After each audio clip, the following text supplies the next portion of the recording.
नमस्कार। Sports scan के आज के अंक में आप सभी का बहुत बहुत स्वागत है। मैं जया भारती और श्रोताओं तमाम खेल खबरों पर विस्तार से चर्चा के लिए स्टूडियो में आज हमारे साथ मौजूद हैं वरिष्ठ खेल पत्रकार कुलविंदर सिंह कंग। कुलविंदर जी, आपका बहुत बहुत स्वागत। धन्यवाद जया, आपको और सभी सुनने वालों को नमस्कार। सबसे पहले नजर डालते हैं अब तक की स्पोर्ट्स हेडलाइंस पर। लॉर्ड्स में एंडरसन तेंदुलकर ट्रॉफी का तीसरा क्रिकेट टेस्ट मैच इंग्लैंड की पहली पारी 387 रन पर सिमटी। विंबलडन टेनिस टूर्नामेंट में पुरुष सिंगल सेमीफाइनल में कार्लोस अल्कराज का मुकाबला अमेरिका के टेलर फ्रिट्ज से जारी। महिला सिंगल्स का फाइनल कल खेला जाएगा। भारतीय धावक Animesh Kujur Monaco diamond league में ऑस्ट्रेलिया के गाउट के साथ स्पर्धा करेंगे और स्पेन में तीरंदाजी विश्व कप के चौथे चरण के फाइनल में भारत का सामना कल चीनी ताइपे से होगा।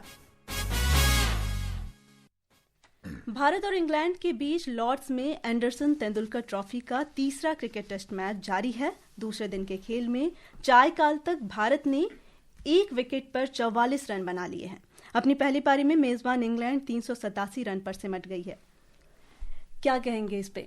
देखिए जया, बहुत अच्छा आपने ये बात कही जो कि इंग्लैंड पहली बार इंग्लैंड ने ये काम किया कि वो टॉस जीतने के बाद उसने खुद बल्लेबाजी को चुना। अभी तक जो दोनों टेस्ट मैच थे उसमें टॉस जीतकर उन्होंने पहले गेंदबाजी की। भारतीय टीम ने अच्छी शुरुआत दी, भारी पड़ गया। अब यहाँ पर वो सोच रहे थे कि अगर वो टॉस जीतें तो पहले बल्लेबाजी करेंगे और उनको उम्मीद थी कि लॉर्ड्स के इस मैदान पर जोफ्रा आर्चर की भी जो वापसी हुई है उससे बहुत फर्क पड़ेगा। तो भारतीय शुरुआत उनकी काफी अच्छी थी, लेकिन जल्दी ही नीतीश रेड्डी ने जो 44 पे 2 विकेट गंवा दिए, उन्होंने इंग्लैंड ने अपने दोनों ओपनर गंवा दिए, तो उसके बाद कुछ उम्मीदें बढ़ी थी। लेकिन यहां पर आके तीसरे विकेट के लिए रूट और पोप ने 109 रन बनाए, पांचवें के लिए रूट और स्टोक्स ने 88 और आठवें के लिए कार्स और स्मिथ ने 84 रन बनाकर एक अच्छा खासा स्कोर 387 का खड़ा कर दिया। इंग्लैंड के जो विशेषज्ञ थे या उनके जो एक्सपर्ट होते हैं, उन्होंने एक चीज और देखी कि जो भारत है वो स्पष्ट था कि खेल की गति को धीमा करो। भारत ने अपने एजबस्टन टेस्ट में रखा था, विपक्षी टीम पर दबाव बढ़ाओ, कोई हड़बड़ाहट मत दिखाओ, जल्दबाजी मत करो और जहां मौका मिले प्रहार करो, धीरे धीरे आंखें जब जम जाए और गेंद की चमक कम हो जाए। ये भारत ने किया एजबस्टन टेस्ट मैच में। ठीक इसी को कॉपी उन्होंने इस बार किया। पहले बैटिंग करते हुए इत्मीनान के साथ उन्होंने खेलना शुरू किया। जब 2 विकेट गिर गए तो उसके बाद फिर एक साझेदारी हुई। उसके बाद जब विकेट गिरे फिर खेल को धीमा किया, फिर साझेदारी। तो साझेदारी करके ये 450 के आसपास ले गए, तो एक अच्छा खासा स्कोर है। भारत के लिए दिक्कतें आएंगी, पहला विकेट जा चुका है भारत का, टी टाइम के बाद दोबारा शुरू हो गया तो देखेंगे क्या होगा। लेकिन यह है कि एक जबरदस्त, मुझे इस बात की खुशी है कि काफी अरसे के बाद टेस्ट मैच भी 5 दिन तक चलने लगे हैं और यह भी 5वें दिन तक जाएगा। जी, तो इस मैच में भारत की तरफ से जसप्रीत बुमराह ने 5 विकेट अपने नाम किए हैं। नीतीश कुमार रेड्डी और मोहम्मद सिराज ने 2-2 विकेट लिए थे और रविंद्र जडेजा ने 1 विकेट लिया। पहले दोनों मैचों में भारत ने अच्छी टक्कर दी है इंग्लैंड को। भारत की जो युवा टीम है वो काफी बेहतर दिख रही है। इन्होंने जो पुराने खिलाड़ी हैं उनकी कमी महसूस नहीं होने दी है। देखिए, ये परिवर्तन का दौर हर कुछ समय के बाद आता है। पहले जैसे सचिन तेंदुलकर थे, राहुल द्रविड़ थे, सौरभ गांगुली थे या वीवीएस लक्ष्मण थे, ऐसा लगता था कि इनके जाने के बाद कौन आएगा। उसके बाद रोहित शर्मा आए, विराट कोहली आए और अश्विन आए। अब वो भी टेस्ट क्रिकेट से संन्यास ले गए हैं। एक युवा कप्तान है, 37वें कप्तान है भारत के, शुभमन गिल। उन्होंने दिखा दिया कि किस तरह से नेतृत्व करते हैं और युवा खिलाड़ियों ने भी दिखा दिया कि हम में भी दम है। इंग्लैंड को इंग्लैंड की धरती पर, क्योंकि आखिरी जो सीरीज जीती थी 2007 में राहुल द्रविड़ की कप्तानी में जीती थी। जितनी सीरीज हुई केवल भारत 3 बार जीता। पहले अजीत वाडेकर के कप्तानी में, उसके बाद 1986 में कपिल देव की कप्तानी में और उसके बाद 2007 में राहुल द्रविड़। तो मैं समझता हूं कि वो जो एक पुराना दौर गया है, नई टीम बन रही है। हालांकि इस बार भारत WTC के फाइनल में नहीं पहुंच पाया था, इस बात का दुख है, लेकिन इसी मैदान पर महीना भर पहले WTC का फाइनल हुआ है। तो ये इस विकेट के ऊपर रन काफी है और भारत के पास अनुभव काफी है। इस समय भारत के जो 2 खिलाड़ी हैं, नायर और राहुल, दोनों अच्छी बैटिंग कर रहे हैं। 44 पर 1 है, अच्छा स्कोर बनेगा भारत का। जी, और भारतीय महिला टीम कल बर्मिंघम में इंग्लैंड के खिलाफ होने वाले 5वें और अंतिम T20 मैच में अपना दबदबा कायम रखना चाहेगी। भारतीय टीम पहले ही T20 श्रृंखला 3-1 से अपने नाम कर चुकी है। देखिए, ये जो पहली बार होगा कि इंग्लैंड में भारतीय महिला टीम कोई सीरीज जीतेगी। ये T20 सीरीज है, भारत ऑलरेडी आगे है, एविजेट बढ़त ले ली है और हो सकता है कि 5वां और आखिरी जो मैच है वो भी भारत जीत जाए। पूरा दबाव भारत ने बनाया है और उसके बाद 3 ODI भी हैं। 16 तारीख को, 19 तारीख को और 22 तारीख को, उसमें भारत बड़े हौसले के साथ जाएगा। मैं समझता हूं कि सब कुछ वहां इंग्लैंड में चल रहा है, चाहे वो विंबलडन है, चाहे अंडर 19 खेले हैं, चाहे महिलाओं की टीम है, चाहे टेस्ट मैच है। तो पूरी दुनिया में इस वक्त इंग्लैंड और खास तौर पर लंदन एक आकर्षण का केंद्र बना है खेलों के हिसाब से। विंबलडन टेनिस टूर्नामेंट में पुरुष सिंगल्स सेमीफाइनल में दूसरी वरीयता प्राप्त स्पेन के कार्लोस अल्कराज का मुकाबला 5वीं वरीयता प्राप्त अमेरिका के टेलर फ्रिट्ज से हो रहा है। पहले सेट के मैच में अल्कराज ने जीत दर्ज की, फिर दूसरे टेस्ट में उन्होंने जीत दर्ज की फ्रिट्ज ने, और तीसरे में भी अल्कराज ने जीत दर्ज की, और चौथा सेट अभी चल रहा है। चौथा 4-4 से बराबरी पर टक्कर देखिए, ये ऐसा लग रहा है कि ये विंबलडन का सेमीफाइनल है और वैसे ही खेला जा रहा है, इसमें आसान नहीं है। कार्लोस अल्कराज बहुत जबरदस्त खिलाड़ी हैं, एक नए युग के एक ऐसे खिलाड़ी हैं जो लंबे चलेंगे और रैंक में नंबर 2 हैं। लेकिन टेलर जो कि यूएसए के, वो 5वें हैं और दोनों की उम्र को ज्यादा नहीं। अल्कराज तो 22 साल के हैं, उनके पास एक लंबा एक समय पड़ा है दुनिया पे छाने का। और यहाँ जो दूसरा आज सेमीफाइनल होगा वो है जोकोविच पे, वो शायद उनका आखिरी विंबलडन हो सकता है। तो मैं समझता हूँ कि अभी तक जबरदस्त टक्कर है। थोड़े से समय में अल्कराज ने काफी उपलब्धियां हासिल की हैं, टेलर फ्रिट्ज के पास इतनी उपलब्धियां नहीं है, लेकिन यूएस से भी दम दिखा रहा है। और 4-4 से ये जो चौथा इस समय गेम चल रहा है वो बराबरी पर है। तो रियल एक सेमीफाइनल है और ऐसा लग रहा था कि शायद जो शेड्यूल टाइम था उस पर दूसरा सेमीफाइनल शुरू हो जाएगा, उसके लिए इंतजार करना पड़ेगा। और दूसरा सेमीफाइनल विश्व के नंबर 1 खिलाड़ी इटली के जानिक सिनर और नोवाक जोकोविच के बीच में, जो कि रैंक में 6ठे नंबर पे है। सो 1, 2, 5 और 6 ये ऊपर के रैंक के खिलाड़ी ही इस बड़े टूर्नामेंट में, प्रतिष्ठित टूर्नामेंट में खेल रहे हैं। बिल्कुल, और ये जो जोकोविच हैं वो 25वें ग्रैंड स्लैम खिताब जीतने से केवल 2 जीत दूर हैं अभी। महिला सिंगल्स फाइनल मुकाबला कल खेला जाएगा। एक रिपोर्ट।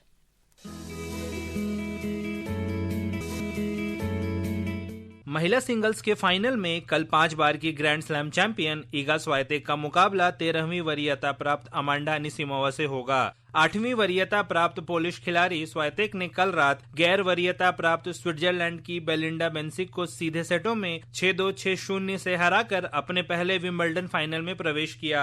वहीं अमेरिका की अनिसिमोवा भी कल दूसरे सेमीफाइनल मुकाबले में विश्व की नंबर 1 खिलाड़ी बेलारूस की एरिना सेबेलेंका को 6-4, 4-6, 6-4 से हराकर पहली बार विंबलडन के फाइनल में पहुंच गई हैं। अपने करियर में अमांडा अनिसिमोवा ने यह सबसे बड़ी जीत दर्ज की है, जहां उन्होंने वर्ल्ड नंबर 1 सबालेंका को हराकर सबको चौंका दिया। दिलचस्प बात यह है कि अनिसिमोवा और स्वाइतेक जूनियर लेवल पर आमने सामने आ चुकी हैं, जहां स्वाइतेक ने जीत दर्ज की थी। अब दोनों खिलाड़ी पहली बार प्रोफेशनल सर्किट में आमने सामने होंगी। जीत चाहे किसी की भी हो, विंबलडन को नई महिला चैंपियन मिलना तय है। Prashant Kumar, sports can.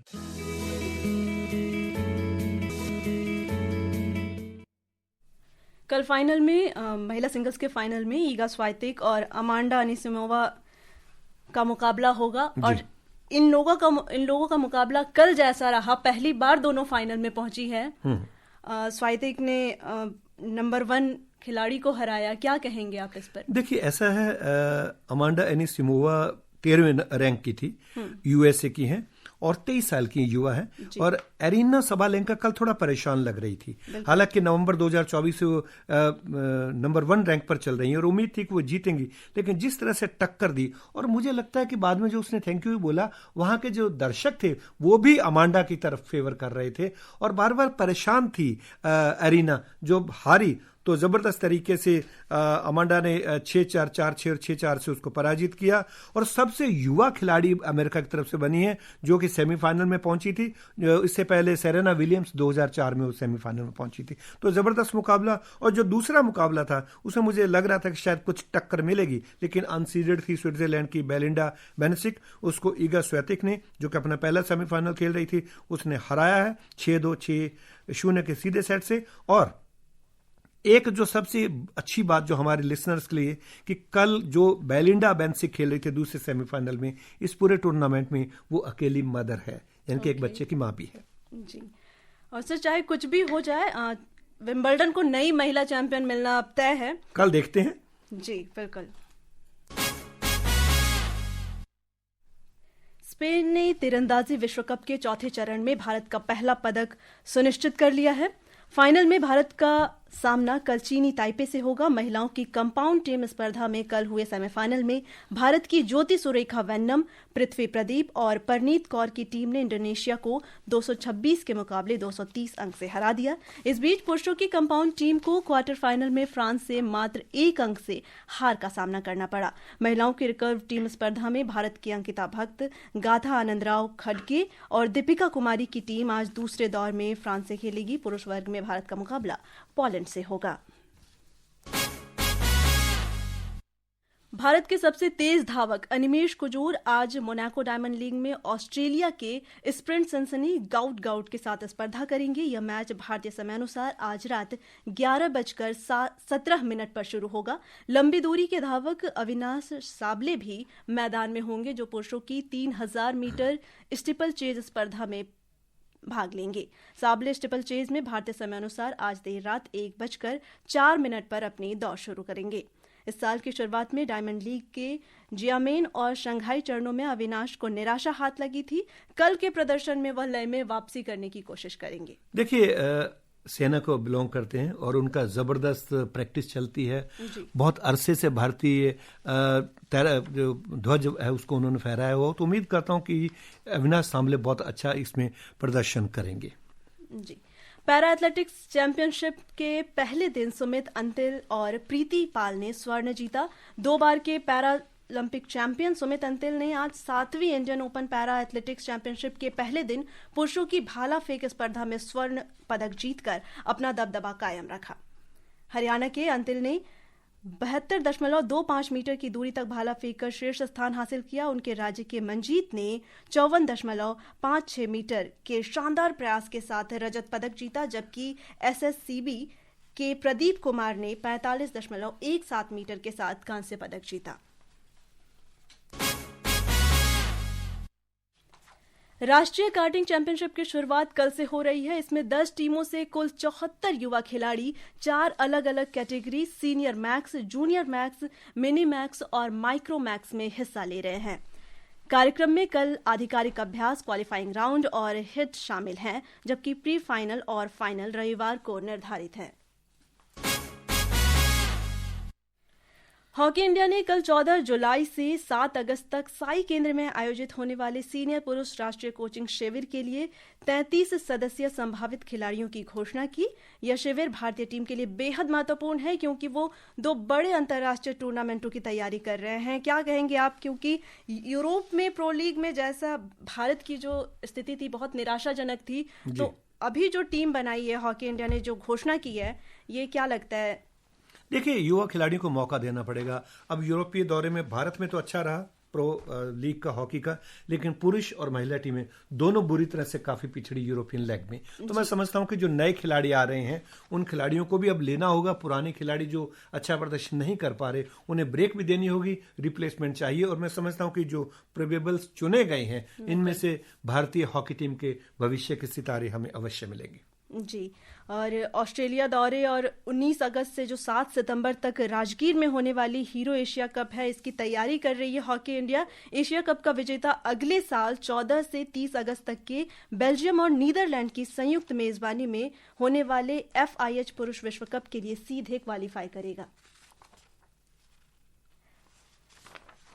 और श्रोताओं, अब समय हो गया है आपसे विदा लेने का, लेकिन उससे पहले एक बार स्कोर बता दें। अभी भी ये जो पहला सेमीफाइनल चल रहा है उसमें चौथे गेम में, चौथे सेट में 5-5 से बराबरी पर है और 40-15 से आगे है। और क्रिकेट की बात करें तो भारत ने अभी तक 53 रन बनाए हैं 1 विकेट के नुकसान पर। चाहे कल के बाद भी खेल शुरू हो गया है, लेकिन भारत की तरफ से करुण नायर और राहुल अच्छा बैटिंग कर रहे हैं। जी बिल्कुल। तो श्रोताओं, कल फिर इसी समय मुलाकात होगी खेल जगत की तमाम खबरों के साथ। कुलविंदर जी, आप हमारे स्टूडियो में आए, तमाम खेल खबरों पर इतने विस्तार से हमसे चर्चा की, इसके लिए आपका धन्यवाद। बहुत बहुत धन्यवाद। नमस्कार, शुभ रात्रि। और श्रोताओं, इसी के साथ मुझे इजाजत दीजिए। स्पोर्ट्स स्कैन को और पूरी टीम को कार्यक्रम यही समाप्त करने की। नमस्कार।